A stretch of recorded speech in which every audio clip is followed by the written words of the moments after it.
शूर आणि दानी होता. तर त्याच्यामुळे पण दान देण्याचं त्याचं जे होतं की तो सर्वांना दान देत असे. तर तो कोणाला दान द्यायचं आणि कोणाला नाही, म्हणजे जो विवेक आपण म्हणतो तर तो त्याच्याकडे नव्हता. आणि त्यामुळे ते अपात्री दान पण दिलं जायचं आणि त्या दानामधून जे काही संपत्ती मिळायची त्या लोकांना तर त्याचा गैरवापर केला जात होता आणि त्याच्यामुळे सगळीकडे अराजक माजलेलं होतं. तर हे जेव्हा होतं तर आपल्याला माहिती आहे की श्रीकृष्णाने सांगून ठेवलेलेच आहे की धर्मसंस्थापनार्थाय संभवावे युगे युगे.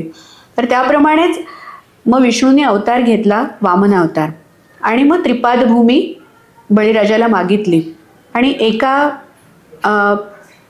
पावलांनी पृथ्वी व्याप्त केली, एकाने स्वर्ग, आणि मग तिसरं पाऊल त्यांनी कुठे ठेवू असं विचारलं आणि बळीराजाने सांगितलं की माझ्या डोक्यावरती ठेवा, आणि मला त्यांनी मग पाताळामध्ये ढकलून दिलं. पण त्यावेळेला बळीराजांनी वर मागितला की माझ्या याचं स्मरण म्हणून काहीतरी असं द्यावं, आणि त्यासाठी म्हणून श्री विष्णूंनी त्यांना आशीर्वाद दिला. आणि मग त्यानिमित्ताने दिवाळीचा हा जो सण आहे, म्हणजे खरं सांगायचं तर दिवाळीचे हे 3ही दिवस जे आहेत तर ते बलिराज्य म्हणूनच साजरे केले जातात. तर त्याच्यामुळे हा दिवाळी पाडवा हा साजरा केला जातो.